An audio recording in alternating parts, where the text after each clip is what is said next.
Friends, आज की video में हम फॉर्मेशन ऑफ बेकेलाइट का निर्माण करना सीखते हैं। डियर स्टूडेंट्स, आज के वीडियो में हम जो बेकेलाइट का फॉर्मेशन करते हैं वो दो प्रकार से कर सकते हैं।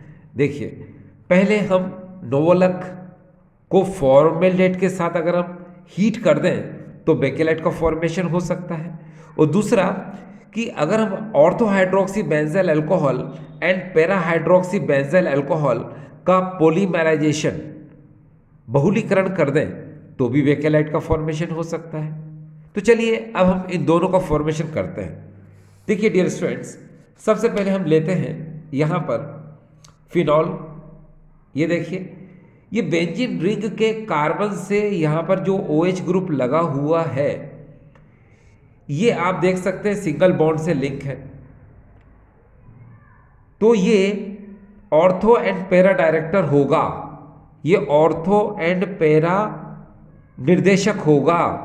ये ऑर्थो एंड पैरा पोजीशन पर अपनी इलेक्ट्रॉन डेंसिटी को इंक्रीज कर देगा, अपने इलेक्ट्रॉन घनत्व को ऑर्थो एवं पैरा स्थिति पर बढ़ा देगा। क्यों? क्योंकि इसमें रेजोनेंस है। कौन सा रेजोनेंस है? Plus are effect. ये देखो, लिख देता हूं मैं, प्लस आर इफेक्ट। ठीक है, यानी पॉजिटिव आर इफेक्ट। अच्छा, होता यह है कि आप इस बात को तो जान गए कि ये ऑर्थो एंड पैरा पोजीशन पर इलेक्ट्रॉन डेंसिटी को बढ़ा देता है, क्योंकि ऑर्थो एंड पैरा पोजीशन पर इलेक्ट्रॉन डेंसिटी क्या होती है? यहाँ पर ज़्यादा होती है। अब देखिए, अब होता यह है कि ये फिनॉल जो है, जब इस फॉर्मेल्डेट के साथ एसिड या फिर बेस की प्रेजेंस में रिएक्ट करता है। आपको पता है फॉर्मेल्डिहाइड को हम HCHO या फिर CH2O भी लिख सकते हैं। तो जैसे ही ये CH2 ऑर्थो पर अटैक करेगा तो यहाँ से H निकलेगा, वो H इस ऑक्सीजन के साथ लिंक हो जाएगा, तो ये कंपाउंड बन जाएगा। उसी तरीके से अगर ये पैरा पर अटैक करेगा तो यहाँ से H निकलेगा, वो H इस ऑक्सीजन से फिर लिंक हो जाएगा, तो ये पैरा प्रोडक्ट बन जाएगा। अब देखिए, ये ऑर्थो प्रोडक्ट है, ये पैरा प्रोडक्ट है। अब इसकी नेमिंग कैसे करेंगे? तो आपको पता है कि जब बेंजीन से जब CH2 ग्रुप जुड़ता है तो उसको हम लोग बोलते हैं बेंजाइल। ठीक है, तो अब इसकी नेमिंग क्या होगी आपको पता है। ये देखिए, इसको हम लोग कहेंगे ऑर्थो हाइड्रोक्सी बेंजाइल अल्कोहल। आपको पता है कि जब कोई कार्बन डायरेक्ट बेंजीन से लिंक होता है तो हम उसको फिनॉल बोलते हैं, और जब कोई OH ग्रुप, जब कोई, एक बार फिर से देखें यहाँ पर, जब कोई OH ग्रुप बेंजीन के कार्बन से डायरेक्ट लिंक होता है तो उसको हम फिनॉल बोलते हैं। और अगर कोई OH ग्रुप बेंजीन के कार्बन से डायरेक्ट लिंक न होकर चेन से लिंक होता है तो उसको हम लोग क्या बोलते हैं? अल्कोहल बोलते हैं। तो डियर, यहाँ पर अल्कोहल वर्ड यूज होगा और यहाँ पर फिनॉल वर्ड यूज होगा। ठीक है, अब होता यह है कि हमने प्रेफरेंस इसको पहले दी तो इसको हम सफिक्स की तरह ट्रीट करेंगे, यानी अनुलग्न के रूप में, और इसको प्रीफिक्स की तरह ट्रीट करेंगे। इसलिए प्रीफिक्स में इसको हम लोग क्या बोलते हैं? हाइड्रोक्सी।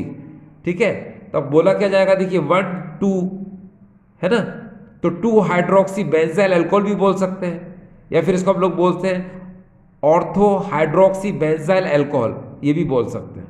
इसी तरीके से देखिए 1 2 3 4 हाइड्रोक्सी बेंजाइल अल्कोहल भी बोल सकते हैं, या फिर पैरा हाइड्रोक्सी बेंजाइल अल्कोहल भी बोल सकते हैं। तो आपने देखा यहाँ पर, क्या देखा कि जब हमने इस फिनॉल की रिएक्शन फॉर्मेल्डेट के साथ एसिड या फिर बेस के साथ की तो हमको ऑर्थो हाइड्रोक्सी बेंजाइल अल्कोहल और पैरा हाइड्रोक्सी बेंजाइल अल्कोहल मिलता है। ठीक है, अब होता यह है कि जब हम इस ऑर्थो हाइड्रोक्सी बेंजाइल अल्कोहल के हम N मॉलिक्यूल लेते हैं और उसका हम पॉलीमराइजेशन कराते हैं। ये देखिए, हम पॉलीमराइजेशन करा रहे हैं। ठीक है, तो होता क्या है कि जब हम इसका पॉलीमराइजेशन कराते हैं तो चलिए आपको बताते हैं कैसे होता। ये है कि इसके हम अगर 2 मॉलिक्यूल को लिख लें, दो कैसे लिख सकते हैं इसके मॉलिक्यूल को?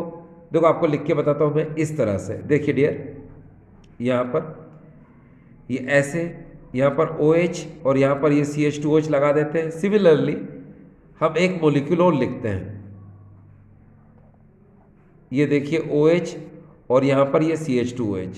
ठीक है, अब देखना क्या होगा, यहाँ का OH और यहाँ का H, ये H2O यहाँ से क्या हो जाएगा, बाहर कर दो आप, ये बाहर हो जाएगा। जब यहाँ का H2O बाहर हो जाएगा तो बीच में क्या बचेगा, सिर्फ CH2। ठीक है, बीच में क्या बचेगा, सिर्फ CH2, यानी ये यहाँ से गायब और ये भी यहाँ से क्या हो जाएगा, गायब हो गया। बीच में क्या बचेगा, सिर्फ CH2।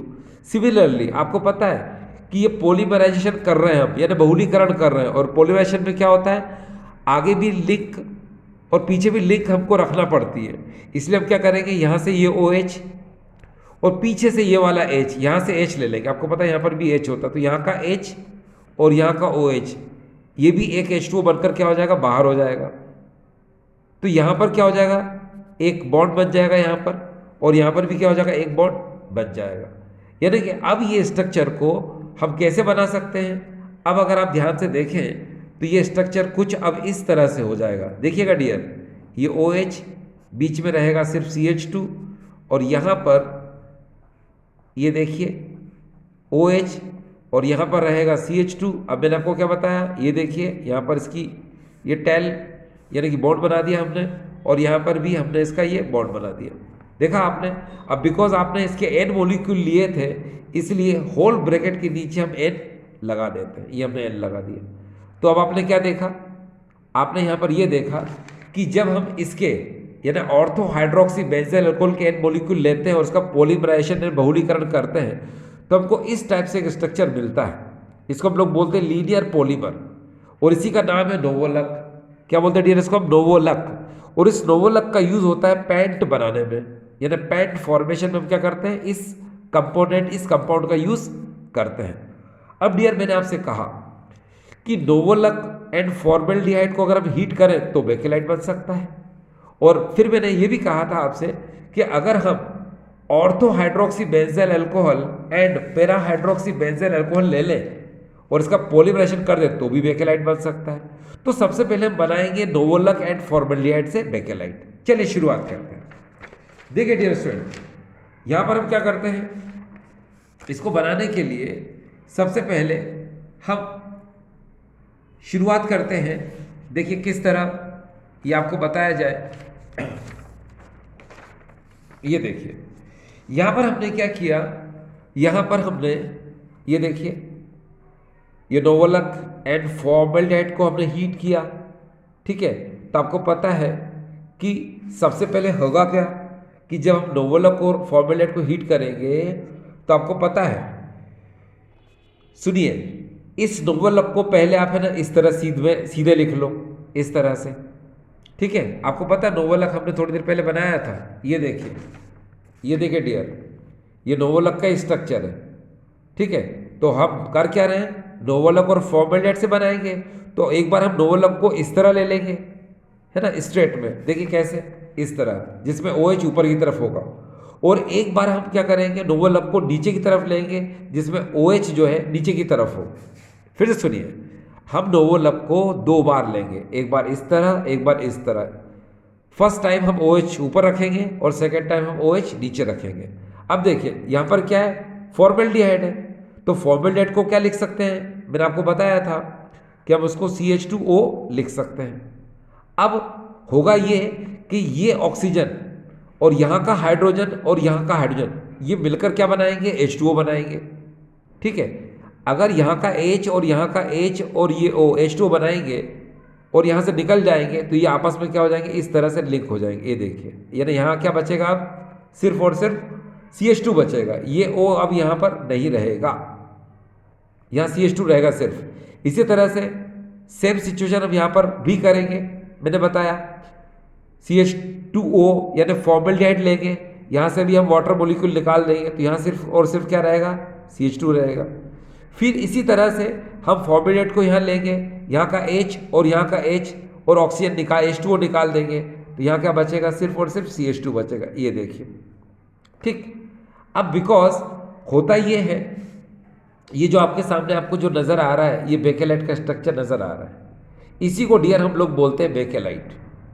ठीक है, आपको यहाँ ये बात समझना चाहिए कि ये जो बेकेलाइट आपको दिख रहा है, ये नोवोलक एंड फॉर्मेल्डिहाइड से बना करके दिख रहा है। और उसमें मैंने बताया था नोवल अप को एक बार आप OH सीधे ऊपर की तरफ रखेंगे, एक बार OH आप नीचे की तरफ रखेंगे और फॉर्मल्डिहाइड यानी CH2O से रिएक्ट करा देंगे, ये ऑक्सीजन है। फिर यहाँ का H और यहाँ का H ये ऑक्सीजन के साथ H2O बना के निकल जाएगा। तो अब डियर यहाँ पर कुछ नहीं रहेगा, ये देखिए यहाँ क्या सिर्फ और सिर्फ CH2 रहेगा।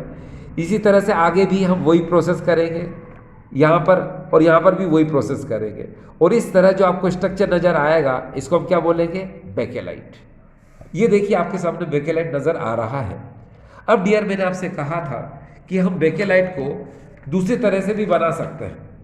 कैसे, ये देखिए अगर हम यहाँ पर ये देखिए ऑर्थोहाइड्रोक्सी बेंजाइल अल्कोहल और पैरा हाइड्रोक्सी बेंजाइल अल्कोहल के N मॉलिक्यूल ले लें और उसका पॉलीमराइजेशन यानी बहुलीकरण कर दें तो भी बेकेलाइट बन सकता है। तो चलिए शुरुआत हम यहीं से करते हैं, हम इसी को ही बनाने की कोशिश करते हैं। ये देखिए अब आपके सामने हमने क्या किया, ये देखिए ये हमने N मॉलिक्यूल ले लिए किसके, ऑर्थोहाइड्रोक्सी बेंजाइल अल्कोहल के।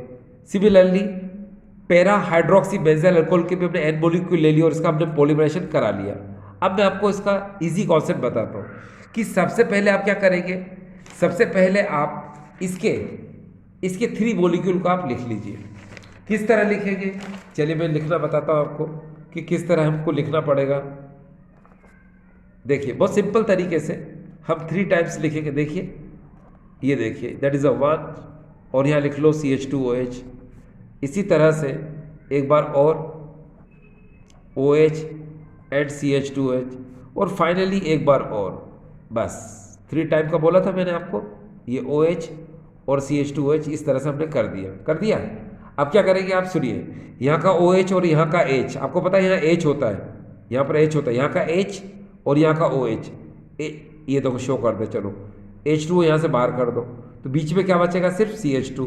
इसी तरह से आपको पता है यहाँ पर H होता है, यहाँ का H और यहाँ का OH, यहाँ से भी H2 आपने बाहर कर दिया। फिर इसी तरह से यहाँ का OH और आपको पता है यहाँ आगे भी H होता है, ये वाला H, ये H और ये OH, यहाँ से भी H2 बाहर कर दो। तो H2 कहाँ से बाहर हुआ है, देखो यहाँ से अगर H2 बाहर होता है तो बीच में सिर्फ बचेगा CH2, यहाँ से H2 बाहर होता है तो यहाँ पर ही बचेगा बीच में CH2, और यहाँ से भी देखो OH और यहाँ से H गायब होता है, यानी चला जाता निकल जाता है, तो यहाँ बचेगा सिर्फ CH2 के आगे बॉन्ड बना देंगे। यहाँ तो CH2 था ही नहीं, इसलिए सिर्फ यहाँ पर क्या बनाएंगे, बॉन्ड बनाएंगे। तो आपने देखा इसका स्ट्रक्चर कुछ इस तरह से आपको नजर आएगा। देखिए कैसे, ये इस तरह से आपको स्ट्रक्चर नजर आएगा। अब चलिए देखिए दैट इज अ 1,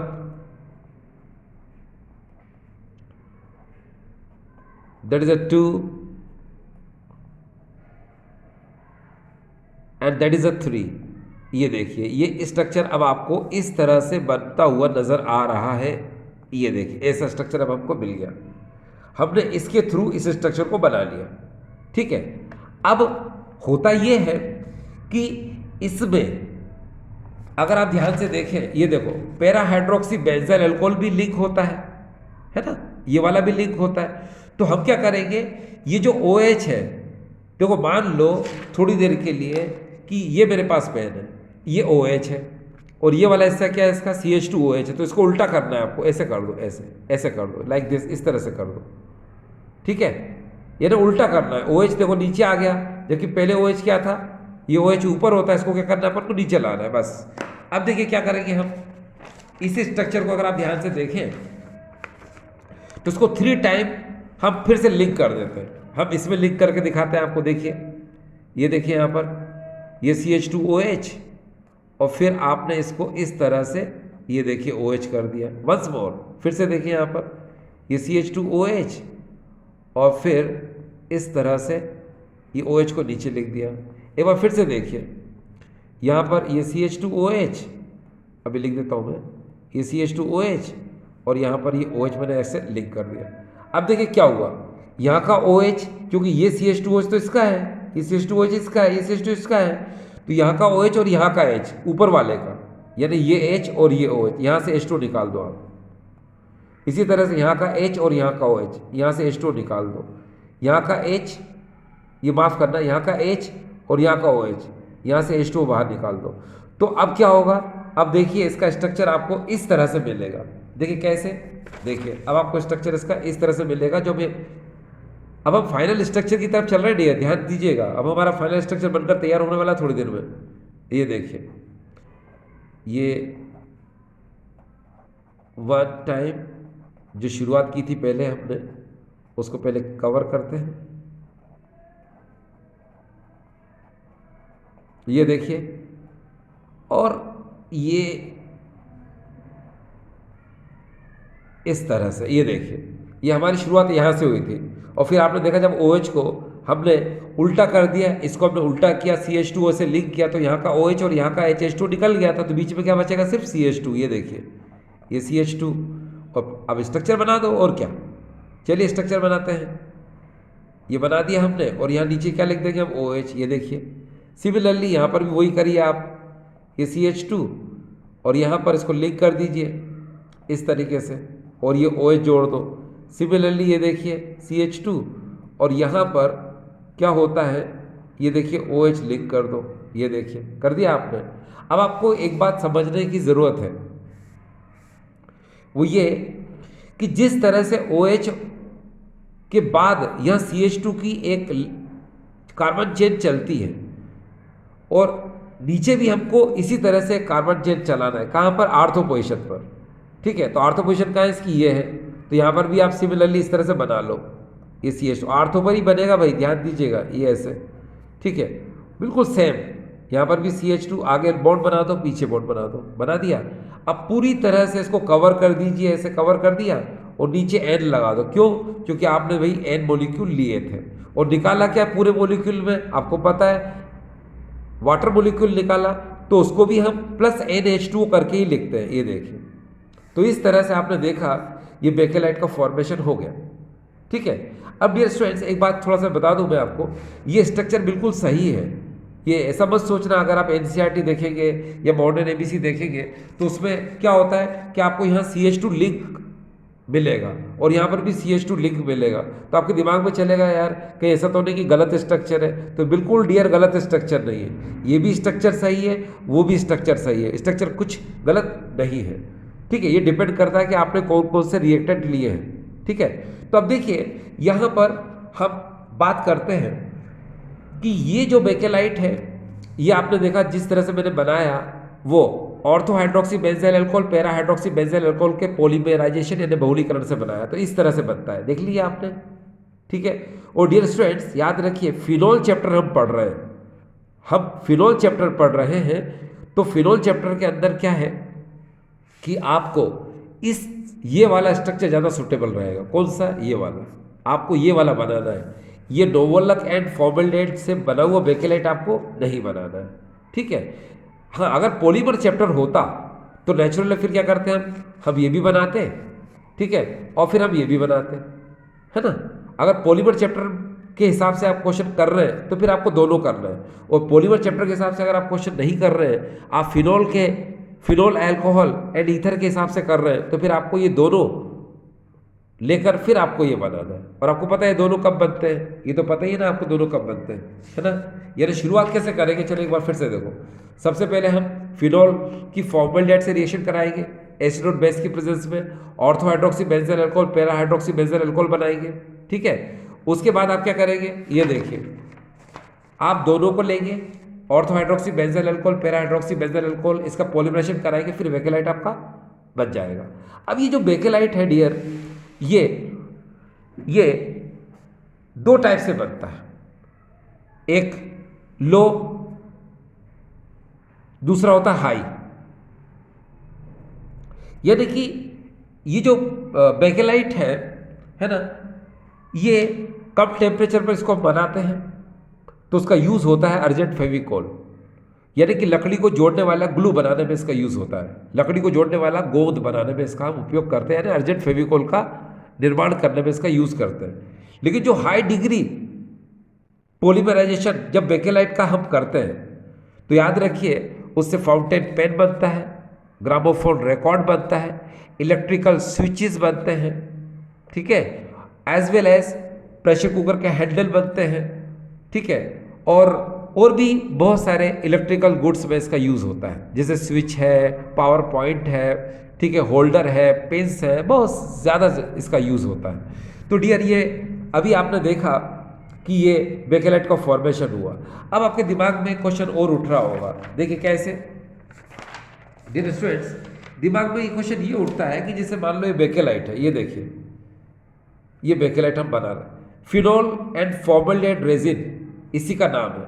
आपने देखा ये फिनोल की जब हम रिएक्शन कराते हैं इस फॉर्मल्डिहाइड के साथ तो ortho hydroxy benzyl alcohol and para hydroxy benzyl alcohol बनता है। यानी आपने देखा क्या कि जैसे ही CH2O अटैक करता है तो H ये पीछे लग जाता है यहाँ पर। तो कई बार ऐसा होता है कि ये कैसे लगता है, ये आपके दिमाग में आना बहुत ज़्यादा ज़रूरी है, नहीं तो अभी क्या कर रहे हैं हम लोग, रट रहे हैं, है ना, क्या कि CH2O अटैक करेगा यहाँ पर तो यहाँ से H निकलेगा, वो H इसका जुड़ जाएगा और ये बच जाएगा, ठीक है। लेकिन डियर ये होता कैसे, इसका नॉलेज हमें आना बहुत ज़्यादा ज़रूरी है। तो चलिए ये बताता हूँ मैं आपको कैसे होता है।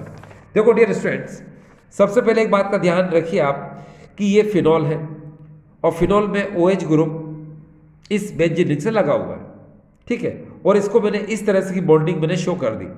आपको पता है OH है तो ऑर्थो एंड पैरा पोजीशन पर इलेक्ट्रॉन डेंसिटी यानी ऑर्थो एंड पैरा स्थिति पर इलेक्ट्रॉन घनत्व क्या होगा, ज़्यादा होगा।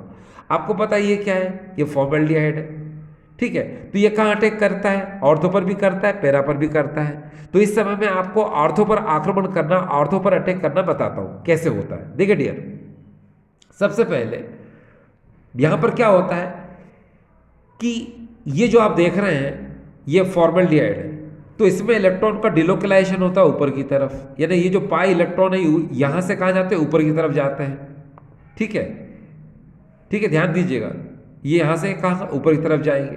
तो इस कार्बन पर क्या आ जाएगा, पॉजिटिव चार्ज आ जाएगा और यहाँ पर क्या आएगा, नेगेटिव चार्ज, ठीक है। देखिए यहाँ पर, यहाँ कर देता हूँ मैं, ये पॉजिटिव चार्ज और यहाँ पर कर दिया नेगेटिव चार्ज। और फिर से देखिए, आपको पता है ये फॉर्मल्डिहाइड है, यहाँ डबल बॉन्ड है, तो ये बॉन्ड जैसे ही ऊपर की तरफ जाता है, यानी कि पाई इलेक्ट्रॉन ऊपर की तरफ जाता है, तो यहाँ क्या बचा रहेगा, सिर्फ सिंगल बॉन्ड, और इस कार्बन पर आ जाएगा पॉजिटिव, यहाँ क्या आ जाएगा नेगेटिव। ये देखिए इतना आ गया।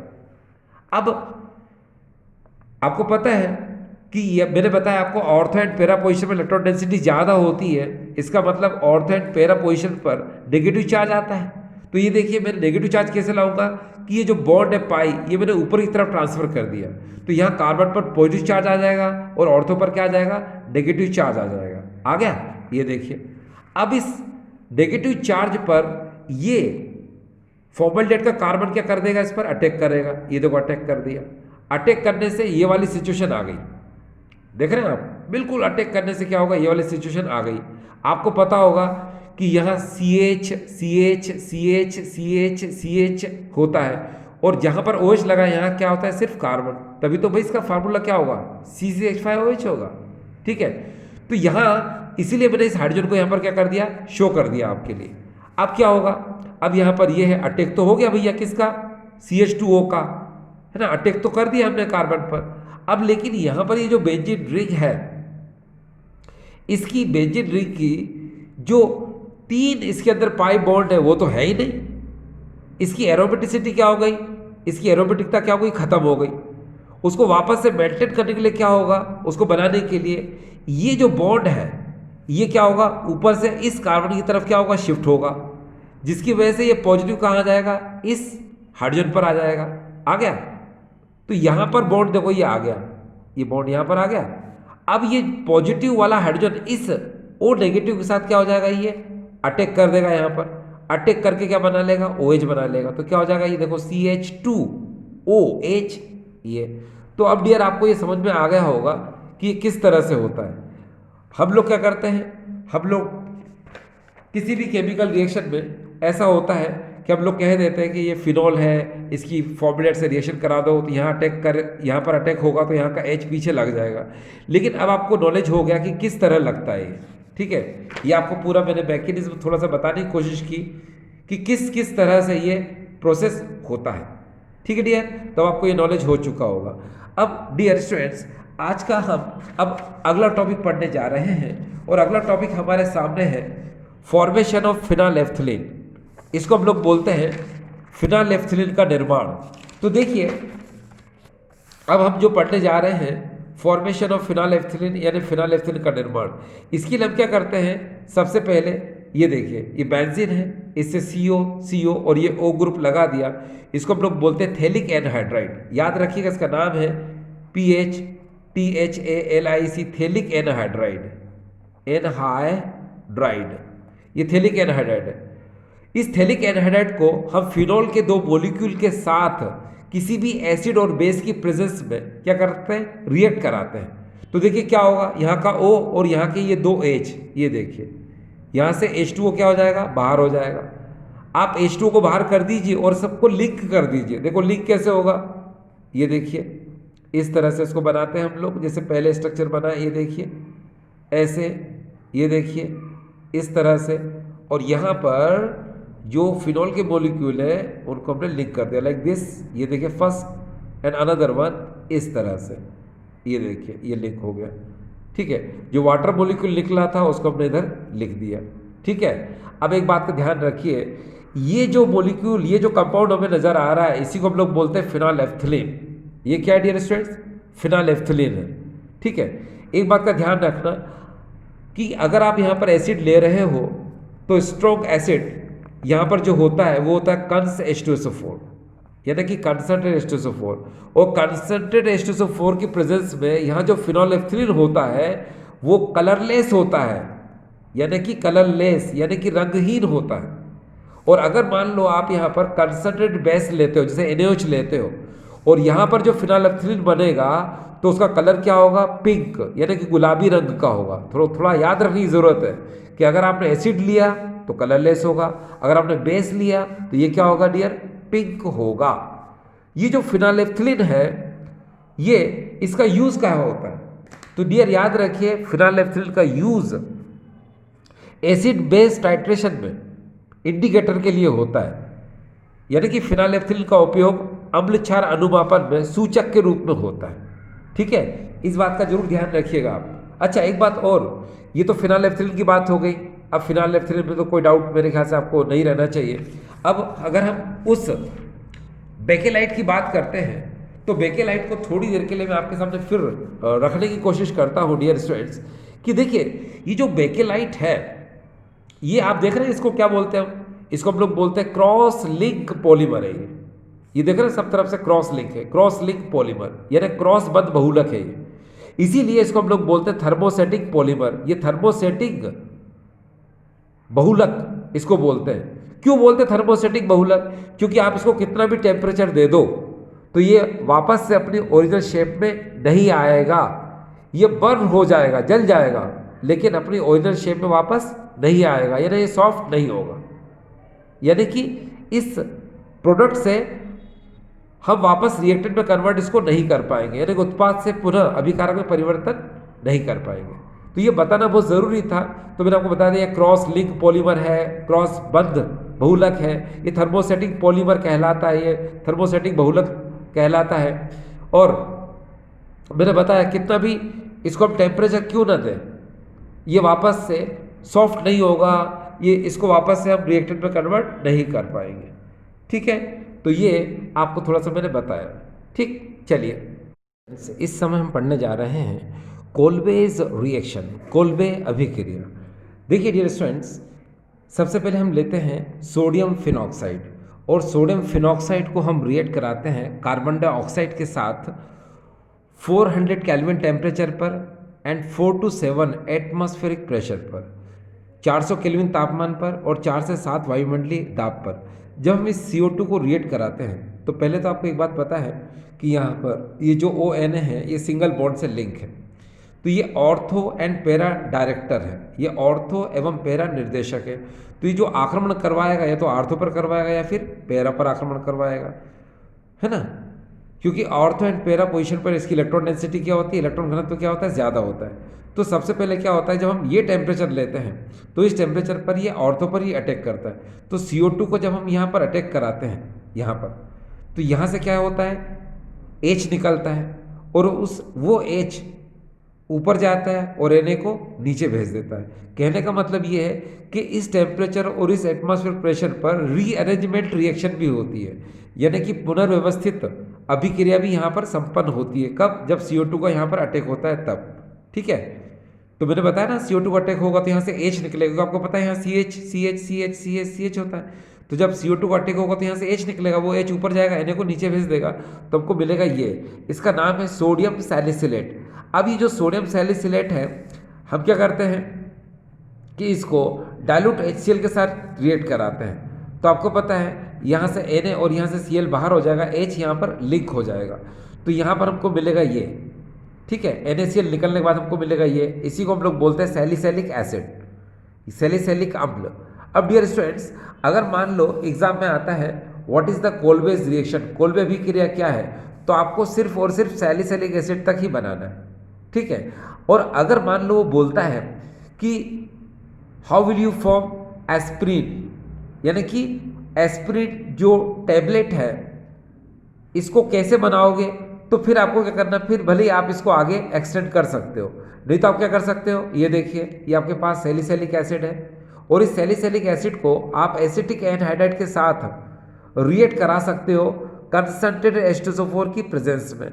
इस सैलिसैलिक अम्ल की अभिक्रिया आप एसिटिक एनहाइड्राइड के साथ सांद्र H2SO4 की उपस्थिति में करा सकते हो। तो क्या होगा, आपको पता है कि जब भी एसिटिक एनहाइड्राइड से रिएक्शन होती है तो एसिटिक एसिड क्या होता है, रिमूव होता है, एसिटिक अम्ल क्या होता है, बाहर होता है। तो आप यहाँ से H और ये देखिए CH3COO इस H के साथ बाहर निकाल दो, तो क्या बाहर हो जाएगा, ये एसिटिक एसिड बाहर हो जाएगा। अब आपको पता है यहाँ से वैलेंसी कम हुई है तो नेचुरल यहीं से लिंक होगा, तो ये CO की तरफ से लिंक होगा, है ना। ठीक है, क्योंकि कार्बन की वैलेंसी कम हुई है इसलिए कार्बन से क्या होगा, ये CO CH3 लिंक हो जाए कहाँ, ऑक्सीजन के साथ, तो हमको मिलेगा ये। अब जरा देखिए ये जो है इसी को हम लोग बोलते हैं एस्प्रिन। अब इसकी नेमिंग कैसे होती है, IUPAC नेमिंग। IUPAC नेमिंग के लिए आपको एक काम करना पड़ेगा कि जैसे इसको ऐसे बोलना पड़ेगा आपको थोड़ी देर के लिए, देखो 1 2, तो आप क्या करेंगे, इसको ऐसे बोलिए, देखिए ये 1 ये 2, तो 2 एसीटो, फिर इसको बोलिए ऑक्सी बेंजोइक एसिड। आपको समझ में आ गया कैसे बोलना है, एक बार फिर से देखिए 1 2 है ना, तो 2 के बाद आप ऑक्सीजन को हाइड कर लो, तो 2 इसको बोलेंगे हम एसीटो, अब इसको हाइड कर लो, बोलेंगे ऑक्सी, और बेंजीन से COOH लगता तो पता है बेंजोइक एसिड होता है ना, तो क्या हो जाएगा, देखो 1 2 2 एसीटो ऑक्सी बेंजोइक एसिड, ये हमको मिल गया। तो ये जो 2 एसीटो देखो 1 2 2 एसीटो ऑक्सी बेंजोइक एसिड जो होता है इसी को हम लोग बोलते हैं एस्पिरिन। ये एस्पिरिन होता है और इस एस्पिरिन का यूज होता है टेबलेट फॉर्मेशन में, टेबलेट के बनाने में। आपको पता है ये जो एस्पिरिन है इसका यूज कहाँ कहाँ होता है, इसका यूज होता है एनाल्जेसिक एंड एंटीपायरेटिक्स के लिए, यानी कि दर्दनाशक के लिए और ज्वरनाशी के लिए। तो अब आपको समझ में आ गया कि एस्पिरिन का फॉर्मेशन इंपॉर्टेंट है किससे, सैलिसैलिक एसिड से। ठीक है, चलिए डियर, अब हमारी आज की आखिरी रिएक्शन है जो हमारे लिए बहुत इंपॉर्टेंट है और उसी को हम पढ़ते हैं, और उस रिएक्शन का नाम है रायमंड-टैमन रिएक्शन। डियर स्टूडेंट्स, रायमंड-टैमन रिएक्शन को मैं आपको एक स्टेप में भी बताऊंगा और रायमंड-टैमन रिएक्शन को मैं आपको 3 स्टेप में भी बताऊंगा। पहले आप एक स्टेप में देखिए कैसे रिएक्शन होती है। देखिए डियर, ये फिनॉल है, हम यहाँ पर क्लोरोफॉर्म लेते हैं और इसको हम सोडियम हाइड्रोक्साइड के साथ रिएक्ट कराते हैं। ठीक है, यहाँ पर हम क्या लेते हैं, ये सोडियम हाइड्रोक्साइड लेते हैं और 340 केल्विन टेम्परेचर हम यहाँ पर क्या लेते हैं। ठीक है, तो ये बात आपको समझ में आ रही होगी कि 340 केल्विन यहाँ पर हम क्या लेते हैं, टेम्परेचर। और देखिए सबसे पहले क्या होगा, यहाँ 3Na और 3Cl, ये 3NaCl बाहर कर लो, ये 3NaCl क्या होगा, बाहर। अब 3OH को हम कैसे लिख सकते हैं, ये देखिए OH OH और OH हमने लिख लिया। अब देखिए ये CH और इसमें से एक ऑक्सीजन यानी CHO, ये अटैक करेगा ऑर्थो पर, ये अटैक करेगा पैरा पर। आपको पता है ये ऑर्थो पर भी अटैक करेगा और पैरा पर भी। तो ये CHO जब ऑर्थो पर अटैक करेगा या पैरा पर अटैक करेगा तो यहाँ से H निकलेगा, वो H और ये 3H, ये तो हो गए 4H और 2 ऑक्सीजन, ये 2H2 बाहर निकल जाएंगे। अब डियर एक बात ध्यान रखना कि रायमंड-टैमन रिएक्शन एक ऐसी रिएक्शन है जिसमें ऑर्थो प्रोडक्ट जो होता है ये मेजर प्रोडक्ट होता है, यानी जो ऑर्थो उत्पाद होता है ये अधिक मात्रा में बनता है, और पैरा प्रोडक्ट जो होता है, पैरा उत्पाद जो बनता है वो कम मात्रा में बनता है, इसीलिए हम आर्थो प्रोडक्ट को ही लिखते हैं। अब इसका नाम क्या होगा, देखिए ऑर्थो पर OH है क्योंकि आपको पता है 1 2, तो इसको बोलेंगे ऑर्थो हाइड्रोक्सी बेंजल्डिहाइड। ठीक है, क्या नाम हो जाएगा इसका, ऑर्थो हाइड्रोक्सी बेंजल्डिहाइड, और इसी को हम लोग बोलते हैं डियर क्या, सेलिसैल्डिहाइड। ठीक है, तो इसका नाम आपको समझ में आ गया, क्या बोलते हैं इसको, सेलिसैल्डिहाइड। तो ये जो रिएक्शन आपने देखी ये डियर कितने स्टेप में थी, एक स्टेप में। लेकिन अगर हम एनसीईआरटी को, मॉडर्न एबीसी, अदर बुक्स को देखते हैं तो ये 3 स्टेप में भी रिएक्शन होती है। वो 3 स्टेप में देखिए कैसे होती है, और आपको एग्जाम में 3 स्टेप में लिखोगे तो ज़्यादा बेटर रहेगा। देखिए सबसे पहले फिनॉल है ये, और ये क्या है, क्लोरोफॉर्म, और यहाँ पर है NaOH। ये 340 केल्विन टेम्परेचर पर हम इसको रिएक्ट कराएंगे।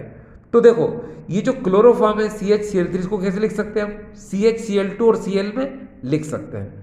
तो ये CHCl2 क्या करेगा, ये आर्थो यानी यहाँ पर अटैक करेगा, कहाँ पर, यहाँ पर, तो यहाँ से क्या निकलेगा H। ठीक है, ये H और ये Cl, ये HCl बना लेंगे।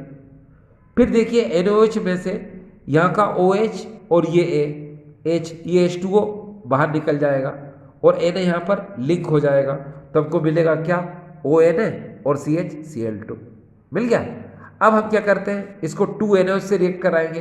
तो 2NaOH को हम कैसे लिख सकते हैं, ये देखिए 2NaOH है, तो 2Na और 2O 2H को हमने ऐसे लिख लिया। अब देखिए धीरे से 2NaCl हमने यहाँ से क्या कर दिया, बाहर कर दिया, ये बाहर हो गया 2NaCl। अब क्या होगा, अब देखिए डियर यहाँ पर एक बात समझने की जरूरत है कि ये CH और ये O, ठीक है, यानी CHO का फॉर्मेशन होगा कब, जब आप यहाँ से वाटर मोलिक्यूल निकाल देंगे। ये वाटर मोलिक्यूल यहाँ से निकाल दो, ये निकाल दिया आपने, तो ये ऑक्सीजन इससे क्या हो जाएगा, लिंक हो जाएगा, और हमको मिलेगा ये, मिल गया। अब हम क्या कराते हैं, इसका हम डाइल्यूट HCl से रिएक्ट कराएंगे, तो यहाँ से क्या होगा, NaCl बाहर निकल जाएगा और H यहाँ पर लिंक हो जाएगा, तो हमको मिल जाएगा क्या, सेलिसैल्डिहाइड। इसका नाम क्या है, सेलिसैल्डिहाइड। तो ये देखिए बन गया। देखिए कुछ बुक्स में ऐसे भी है कि यहाँ पर क्या होता है कि जब आप इसको रिएक्ट कराते हो इसको, तो वो 2NaCl बाहर निकाल देता है, और CH के साथ क्या करता है, ये 2OH को, एक OH इधर जोड़ देगा, एक OH को इधर जोड़ देगा, फिर हीट करने के बाद वाटर मोलिक्यूल निकालेगा, तो फिर ये बन जाएगा। हमने क्या किया, डायरेक्ट एक स्टेप में इसको कर दिया। ठीक है, तो आई होप डियर स्टूडेंट्स आपको समझ में आया होगा। ठीक है, थैंक यू।